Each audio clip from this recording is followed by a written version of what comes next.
నమస్కారం గురుగారు. నమస్తే తల్లి. ఓం నమో వెంకటేశాయ. వెంకటాద్రి సమం స్థానం బ్రహ్మాండే నాస్తికించిన వెంకటేశ సమోదేవో న భూతో నా భవిష్యతి.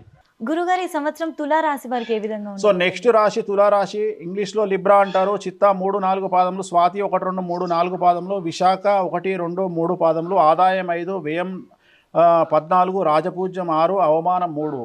సో ఈ సంవత్సరం ఇందాక నువ్వు అడిగినట్టుగా తులారాశి వాళ్ళు సినిమా ఇండస్ట్రీకి సంబంధించిన వాళ్ళు చాలామంది ఉన్నారు. టాలీవుడ్ను ఉర్రూతలు మొత్తం ఊపుతున్నటువంటి 2 హీరోయిన్లు తులారాశి, టాలీవుడ్ను ఊపుతున్నటువంటి హీరోలు తులారాశి, హీరోయిన్లు తులారాశి. చాలా ఫేమస్ టాప్ ఒక పాన్ ఇండియా స్టార్ కూడా తులారాశి.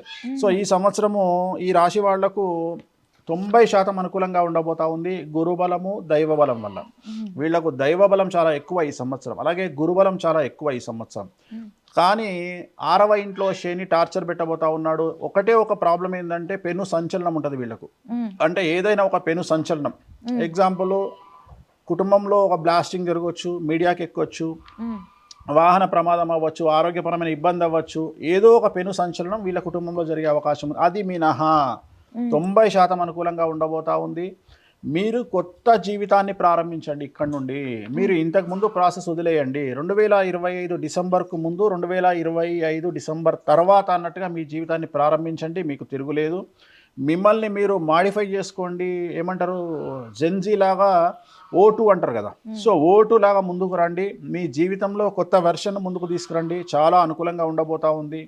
కొత్త ప్లాన్లు వేసుకోండి. కొత్త వ్యాపార ప్రణాళిక రచించుకోండి. కొత్త ఉద్యోగాల ప్రణాళిక రచించుకోండి.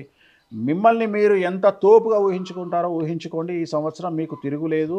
మిమ్మల్ని ఎవరు ఏమీ చేయలేరు అనే విధంగా ముందుకెళ్ళండి. విద్యార్థులకు ఉత్తీర్ణత శాతం ఉంటుంది, మార్కులు పెరుగుతాయి, వీసాలు వస్తాయి, ఉద్యోగాలు వస్తాయి, ఉద్యోగస్తులకు ప్రమోషన్లు, బదిలీలు ఉంటాయి. అలాగే వ్యాపారస్తులకు, అన్ని రకాల వ్యాపారస్తులకు అనుకూలంగా ఉంటుంది. కాంట్రాక్టర్లకు అనుకూలంగా ఉంటుంది, రైతులకు అనుకూలంగా ఉంటుంది, స్త్రీలకు అనుకూలంగా ఉంటుంది, రాజకీయ రంగంలో ఉండేవారికి అనుకూలంగా ఉంది.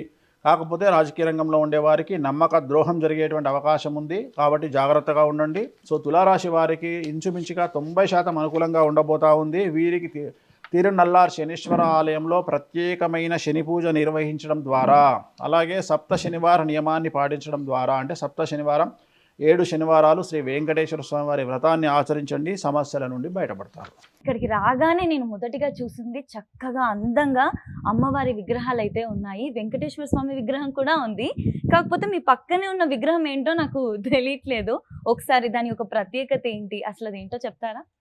మామూలుగా అయితే వెంకటేశ్వర స్వామి విగ్రహాన్ని అందరూ చూస్తారు దేశంలో, ప్రపంచంలో, తెలుగు రాష్ట్రాల్లో. కానీ నా దగ్గర ఉన్నటువంటి విగ్రహాలు ప్రపంచంలో మరి ఎక్కడా ఉండవు. ఇక్కడ చూస్తే మనకు ఒక పక్క నక్షత్రాలు అంటారు. అంటే ప్రతి మనిషి 27 నక్షత్రాలలో ఏదో ఒక నక్షత్రంలో పుట్టి ఉంటాడు. సో అలా 27 నక్షత్రాలు, ఒకవైపున నా వెనకాతల నవగ్రహాలు. సో నవగ్రహాలు మొత్తం ప్రపంచాన్ని, విశ్వాన్ని కమాండ్ చేస్తాయి. అలాగే నక్షత్రాలు మనం పుట్టినటువంటి లైఫ్ను కమాండ్ చేస్తాయి. సో ఇప్పుడు ఇక్కడ నువ్వు చూస్తున్నటువంటి ఈ అమ్మవారి గురించి నువ్వు అడిగింది. ఈ అమ్మవారి చేతిలో గద ఉంది, కత్తి ఉంది. అలాగే అమ్మవారు ఒక వ్యక్తి నాలుకను అలా లాగి ఆ నాలుకను కట్ చేయడానికి ట్రై చేస్తూ ఉంది. ఆమె పేరు బగళాముఖి. ప్రస్తుతం ప్రపంచాన్ని కమాండ్ చేసేది రాహుగ్రహము. చాలామందికి తెలియదు. రాహు కమాండ్ చేస్తూ ఉన్నాడు అండ్ బగళాముఖి కమాండ్ చేస్తూ ఉంది.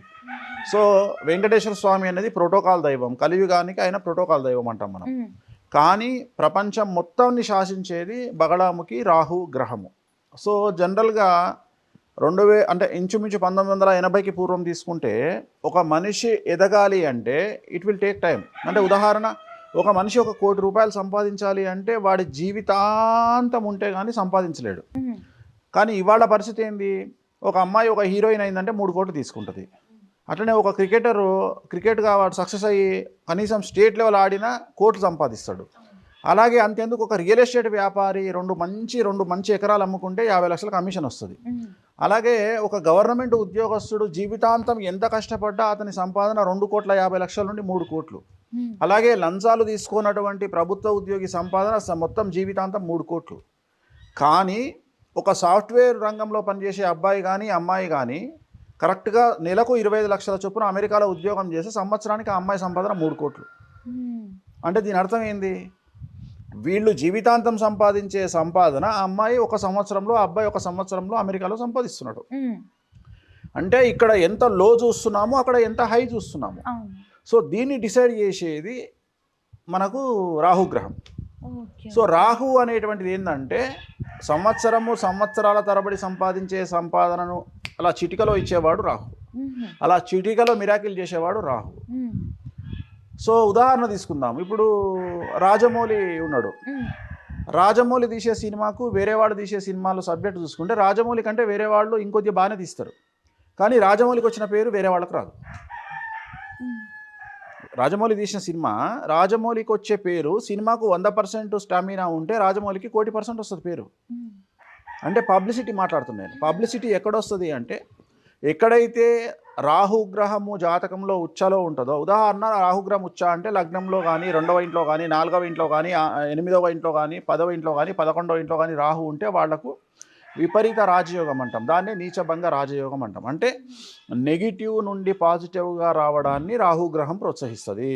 సో అలాగే బగలాముఖి ప్రోత్సహిస్తుంది. కలియుగంలో నరదృష్టి ఎక్కువ. ఒక భార్యాభర్త కలిసి కారులో వెళ్తే ఏడ్చి చస్తారు.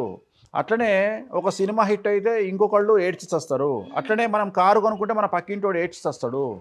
సో మన జీవితంలో మనం మంచి బట్టలు వేసుకుంటే ఏడ్చి చస్తారు. సో నీ జీవితంలో నువ్వు ఏం చేసినా నువ్వు డెవలప్ అయినవు అంటే ఒక మెట్టెదగ్గానే చస్తారు జనాలు. సో ఇది కలియుగ ధర్మం. ఆ ధర్మాన్ని ఆ ఏడుపును దెబ్బకొట్టేది బగలాముఖి అమ్మవారు. ఓకే. ఓకే. సో ఈమె చేతిలో ఏముంది అంటే ఓం క్లీం బగలాముఖీం సర్వదుష్టానాం వాచం ముఖం పదం స్తంభయ జిహ్వాం కీలయ బుద్ధిం వినాశయ క్లీం ఓం స్వాహ అంటే శత్రువులు ఎవరైతే శత్రువులు అనేవాళ్ళు మన మీద నరఘోషతో ఉండొచ్చు, లీగల్ ఇష్యూస్లో మనల్ని వెంటాడొచ్చు, అంటే న్యాయపరమైన ల్యాండ్పరమైన ఇబ్బందులు ఉండొచ్చు, అలాగే మనకు అప్పులిచ్చే వాళ్ళు అవ్వచ్చు, లేదా కోర్టు కేసుల్లో మనల్ని ఇరికించే వాళ్ళు అవ్వచ్చు, లేదా మనల్ని టార్గెట్ చేసి మన జీవితాన్ని నాశనం చేద్దామని ప్రయత్నం చేసేవాళ్ళు కావచ్చు. సో ఇలాంటి వాళ్ళందరినీ ఒకే ఒక్క దెబ్బతో వేటు వేసే అమ్మవారు బగలాముఖి అమ్మవారు. ఈమెని పూజిస్తే ఈమెను ఎవరైతే పూజిస్తారో వాళ్ళ జోలికి వెళ్ళొద్దు అని శాస్త్రాలు చెప్తున్నాయి.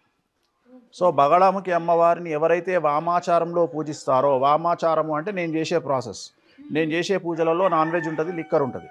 సో అందుకని అలాంటి పూజలు చేసే వాళ్ళ జోలికి వెళ్ళకండి అని చెప్తుంది. అలాగే ఈ అమ్మవార్లను పూజించే వాళ్ళకు కూడా ఎక్స్ట్రీమ్ పవర్స్ ఉంటాయి. ఉదాహరణ నెగిటివ్ నుండి పాజిటివ్లోకి వెళ్తారు వాళ్ళ లైఫ్లో.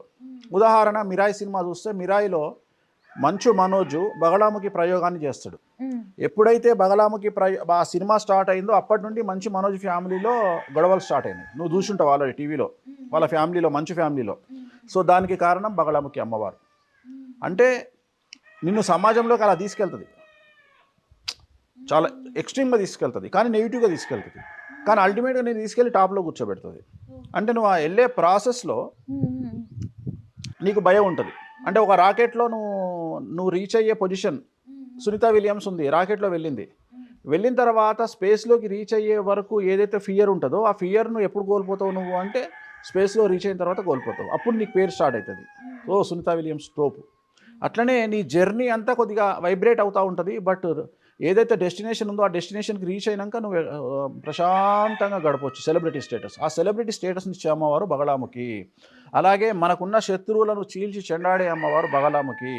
వాడు ఎంత పెద్ద తోపు శత్రువు అయినా సరే వాడికి చుక్కలు చూపించే అమ్మవారు బగలాముఖి. సో అందుకని ఈ అమ్మవారు కలియుగానికి ప్రోటోకాల్ దేవత. వెంకటేశ్వర స్వామి ఎలాగైతే ప్రోటోకాల్ దేవతనో రాహువు అండ్ ఈ అమ్మవారు ఇప్పుడు కలియుగంలో మనం పూజించాల్సినటువంటి దేవతలు. అందుకని ఈ అమ్మవారికి ఇక్కడ అన్ని దశమహావిద్యల ప్రోగ్రాములు జరుగుతాయి. సో ఈ విగ్రహాలు ప్రపంచంలో మరి ఎక్కడా ఉండవు, నా దగ్గర మాత్రమే ఉంటాయి. పంచలోహ విగ్రహాలు ఎక్కడా లేవు ఇవి. సో మన దగ్గర చేసే పూజా కార్యక్రమాల కోసం ఈ విగ్రహాలను తెప్పించడం జరిగింది. ఆమె రాజశ్యామల, ఈమె బగలాముఖి, ఆ పక్కన శ్మశాన కాళి అండ్ శ్మశాన తార. సో ఇవన్నీ ఈ 4 విగ్రహాలు ఇక్కడ మన దగ్గర ఉంటాయి. వీటికి మనం అభిషేకాలు, పూజలు నిర్వహించి యజమానులు ఎవరైతే కోరుకుంటారో వాళ్ళ కోరికలు తీర్చడానికి వీటిని ఉపయోగిస్తాం.